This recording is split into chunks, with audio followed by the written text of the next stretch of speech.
Hey everyone, it's me. Thanks for being here.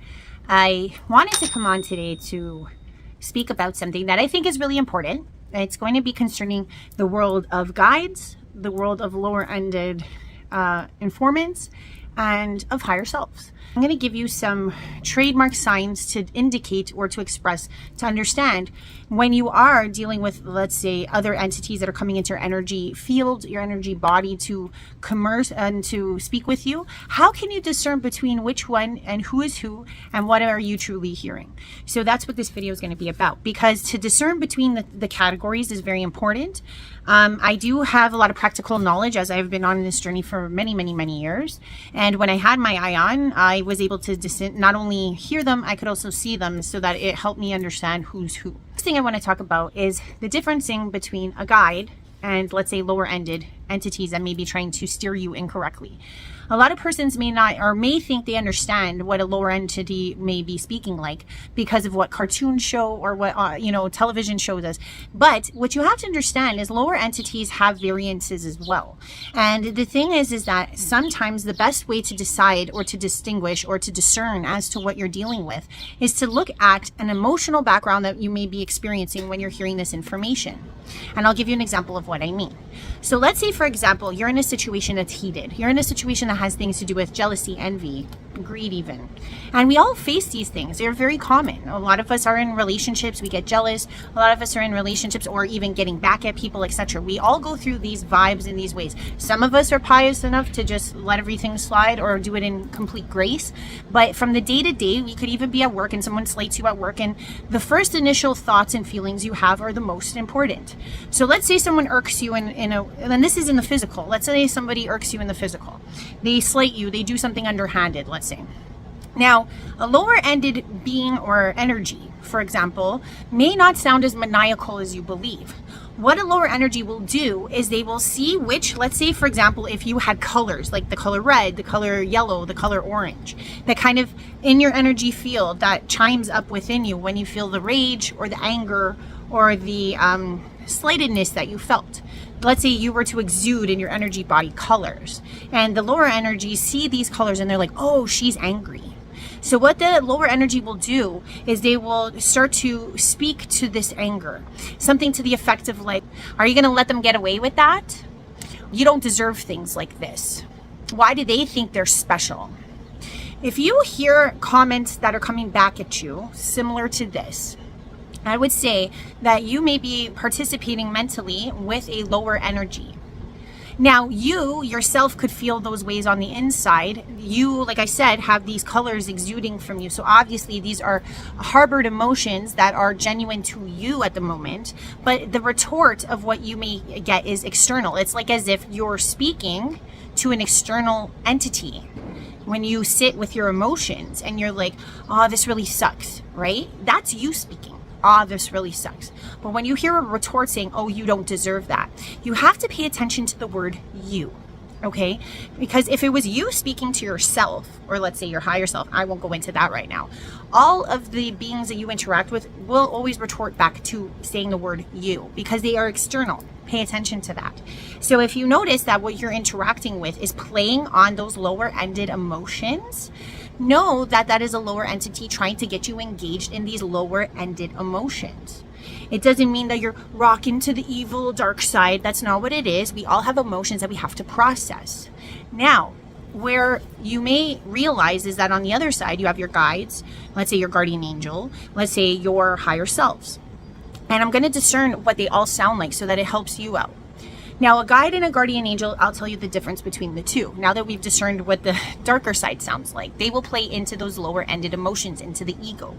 You should try to steer clear. If you are hearing that retort back, steer clear of it. Try to, breathe and calm your mind. Now, with guardian angels and or your guides, these guys are a little more humanized, okay? Because a guardian angel, let's say, for example, if you have one, has been with you since the beginning. Guides can also be with you from the beginning, but sometimes guides are preset for certain points in your life to guide you in a certain, let's say, trajectory that you're facing at the moment.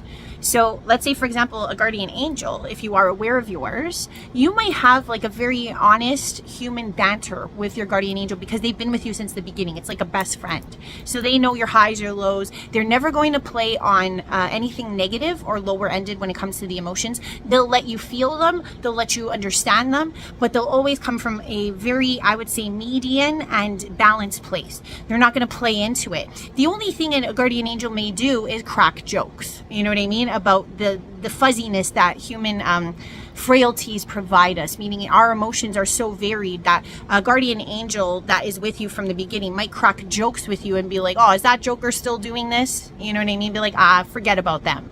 It's a joke. It's still trying to remind you that you're better. It's still trying to remind you that there's more than the lower ended emotions. It's trying to remind you that you'll get over it. So there's a positive upliftment from what a guardian angel is, depending on how strong your relationship is.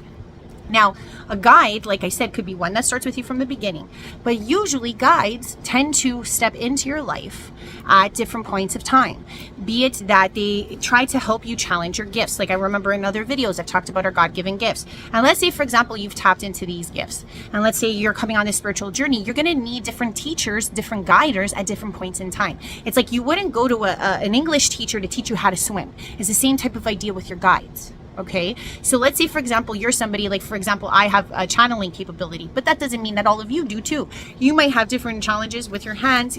You might be able to do Reiki. You might be able to be a healer in the sense of like linguistics, like you formulate a form of therapy.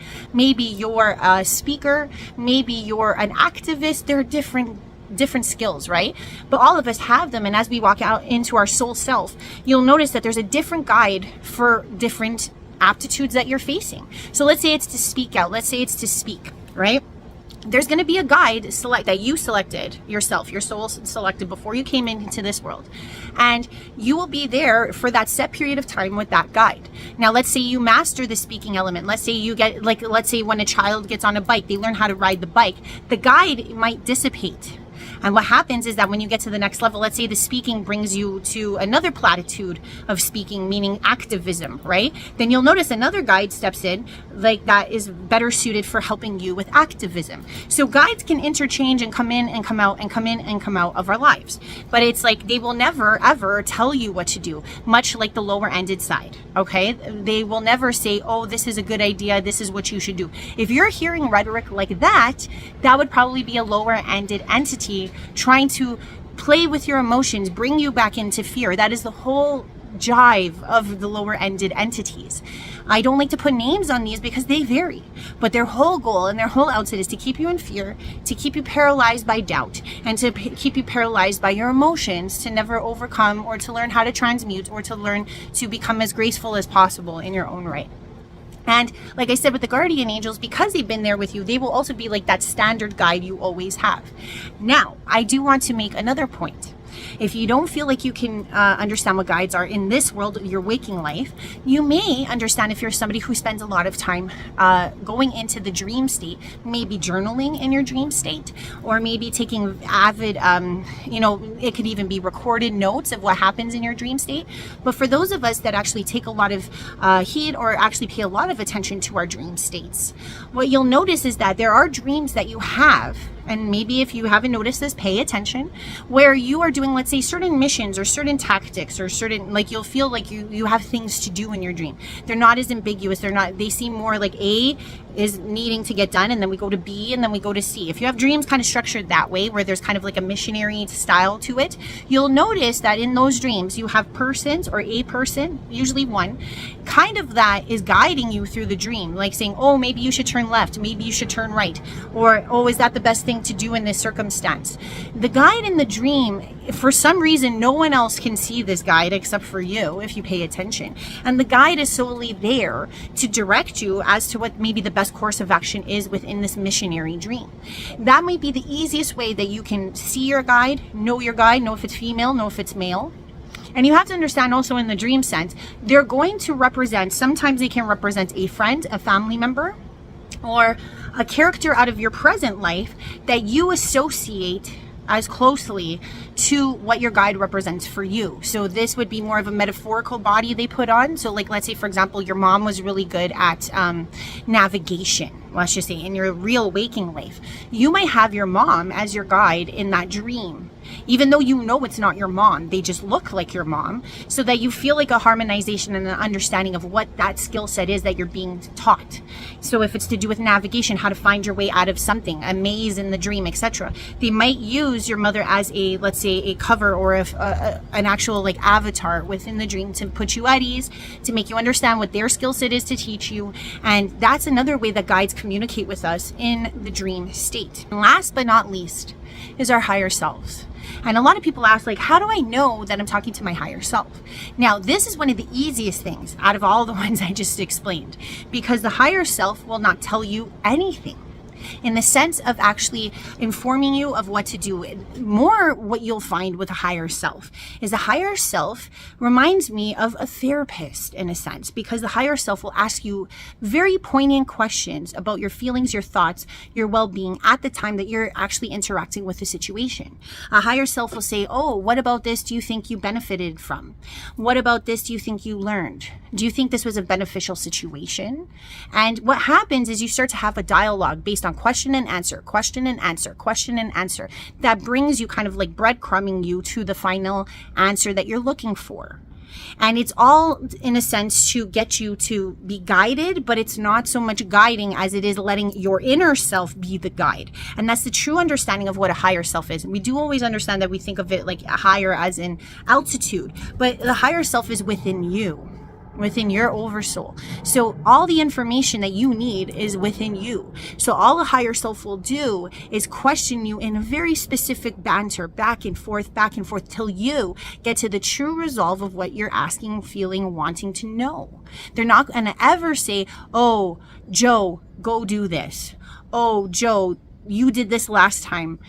You know, this is what you should do now. There's never going to be a direction. There is never going to be a focus on what a should, a could, a would do. Because every situation that you're presented is different. It doesn't matter if the situation is similar to others you faced in your past. This situation that you're presented is in the now. So a higher self is always going to ask you questions, the right questions, to get you to the answer that you need. And they will always be posed in the form of a question. What about this do you feel safe about? What about this do you think you've learned? What about this makes you feel different this time? The answering when you're like, well, it feels different because of this. And then they'll go and ask you another question. Oh, so you feel it's different because of this situation? What about it makes you not feel safe? And it'll go back and forth and back and forth and back and forth. It's kind of like you're basically taking away all the sticks. Like, I don't know if you guys ever played that game where you put a bunch of sticks in and kerplunk, and then you put the marbles in and you take away the sticks, and then eventually all the marbles fall. But in this instance, the marbles are falling within you to make you understand your truest answer that resonates as strongly with your soul. It's to get you to understand your soul self. What would your soul do in this circumstance? The higher self is in a sense guiding through method of questionnaire. So I hope this helps, guys. These are the ways that you can discern what is a lower entity that may be trying to mess with me. What is a guide? How do I determine what a guide is? What is an angel? What is a guardian angel, if you should have one? And what is my higher self or higher selves, and how do they interact with me on the day-to-day? I hope this helps, guys. If you have any questions or concerns, or you feel a little differently, we're all here to share. This is just my perception. So please know that I don't act as if I am the end-all be-all, but I will say that I've had enough time in the astral and in the physical to kind of discern what's what. So if you do have any questions, feel free. I'm always up for that. And if you do need a higher self channeling, please come check me out at www.uphighhealing.com. I wish you guys all the best. Have a good one, guys. Love you lots. Bye for now.